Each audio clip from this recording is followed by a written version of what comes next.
So Pete, I'm being asked a stack at the moment from clients and from leads and suppliers and partners, friends, family, all about this phenomenon that is Chat GPT, the hot topic that everyone is talking about. And the main questions I'm being asked at the moment are basically around maybe scary for an agency like us, whether it will replace humans, whether it will replace marketing teams, whether it can replace members of your staff, members of your team, and that kind of stuff. So it'll be good to have a little chat today about Yeah. Well, how that might work absolutely. before we replace you. I was going to say, actually, this isn't Peter. This is a robot version. So, yeah, you can speak to it as you will. No, I've Wonderful. been lots of clients have been asking me as well. It's been really exciting to talk about because this kind of thing is, from a big fan of fiction and a big fan of kind of all of that kind of stuff. Yeah, it particularly excites me from that front. Not that I want to suggest that Terminator situation is going to happen and the world's going to be taken over. But it's been so good to talk about clients of it. So many clients have been interested in it, and yeah, we're using it. We've been using it for a while now, and I think it's really exciting. I think there's some really great things there, and yeah, there's some important things to note, isn't there? I think as well. I think so. Yeah, I think it's how you go about using it, and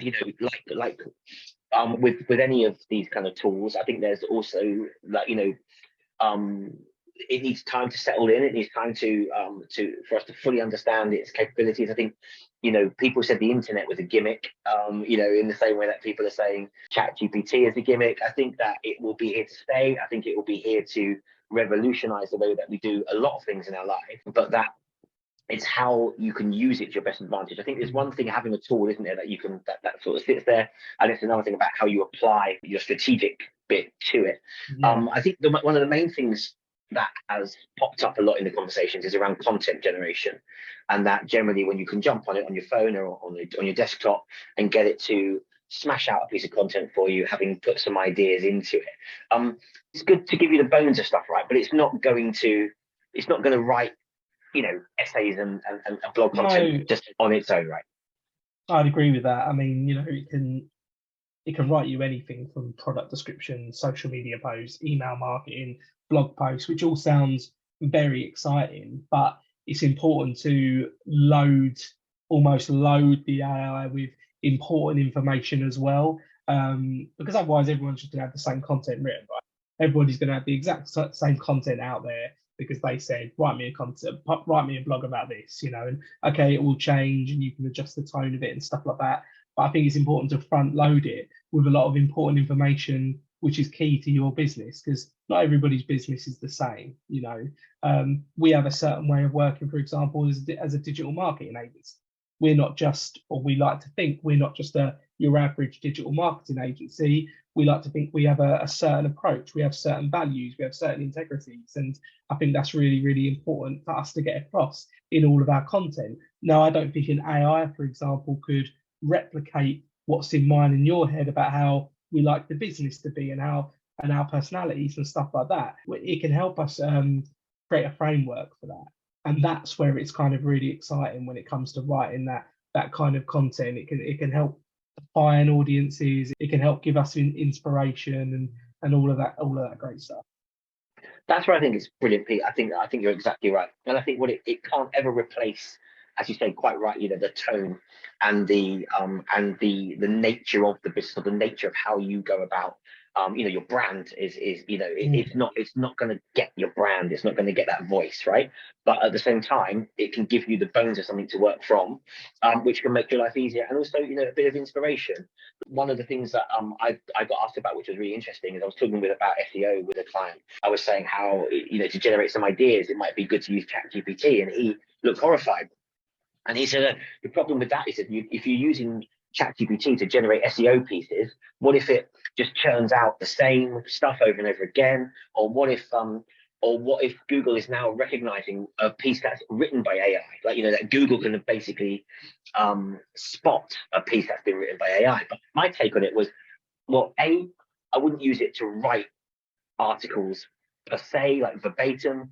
I would use it to generate ideas for articles, like, so we've got a client who works in the gym sector.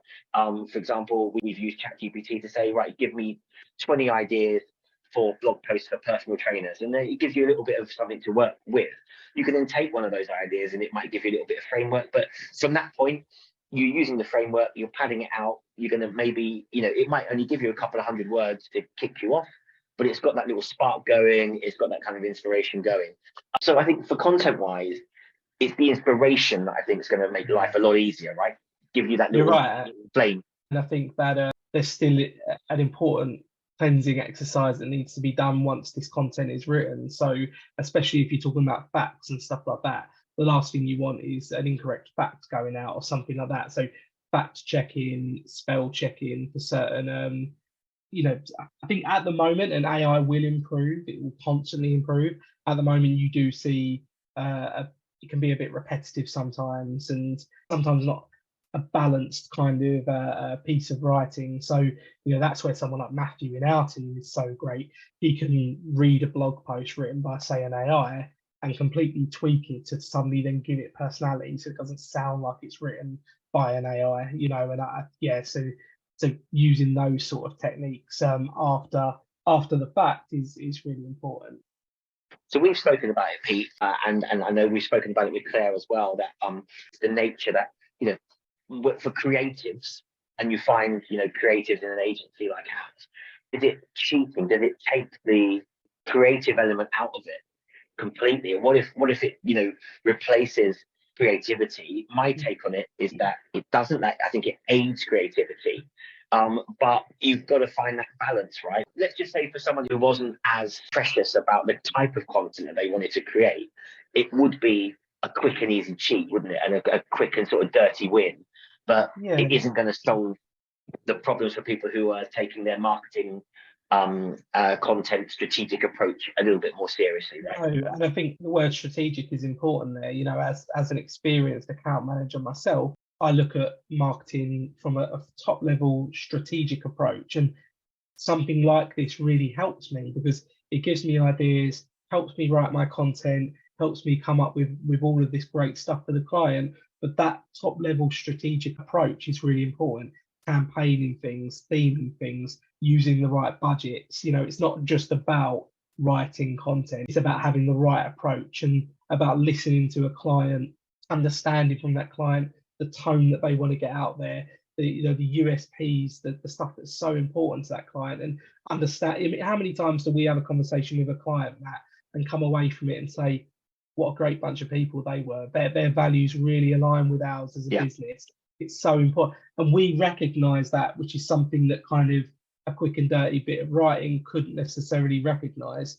We recognize that, so we can kind of work with that as a framework and then use the AI to help assist us in building these really great marketing campaigns for clients.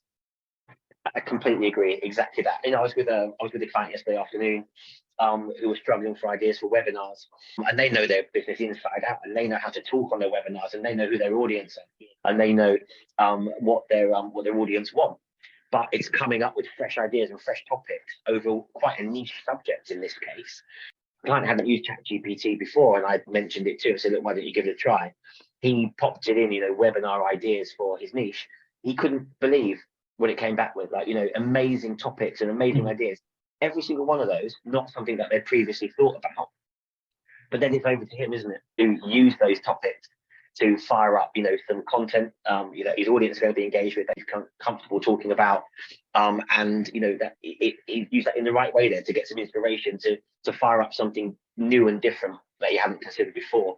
I think that is, for me, the biggest takeaway from my usage of the software today. It's about generating ideas, generating frameworks, generating topics of conversation, but then it's about agencies or whoever's using it beyond that, adding some flesh to the bones. And exactly, and giving you a little bit more time as an account manager, as an agency for a client, giving you that bit more time to work on some more proactive ideas, whether you're using your own experience, whether you're kind of working with the client and their ideas, or whether you're using an AI tool to come up with some ideas. the most important thing is a lot of these things are saving us a little bit of time, which gives us more time to be more proactive, which is something we love doing. Sometimes it's hard, being a marketing person to be so proactive when you're bogged down with the day to day, and you're bogged down with all those intricate little details of every single bit of marketing that's going out for a client. It's sometimes hard to find time to come up with some proactivity.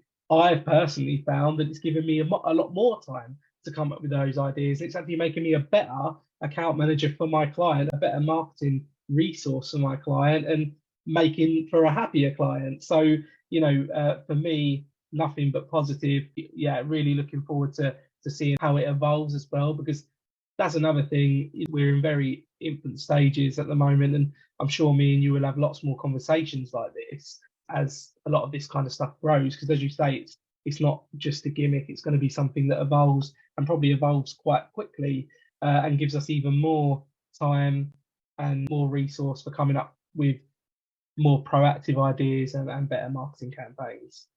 100%, completely agree. So to wrap it up in a nutshell, ChatGPT is a good thing, but it needs to be respected. It needs to be used properly, and it definitely shouldn't be used as a kind of copy paste content solution for any business. But it can absolutely help you to give you some ideas, to inspire you, and to get the ball rolling on a project or a campaign here and there. If you found this video helpful, then drop us a line. We're always open for a chat, a video call, even a meet up in person, which seems to be unheard of these days. But we'd love to have more of a chat with you about all of your marketing needs and strategies and all that great stuff.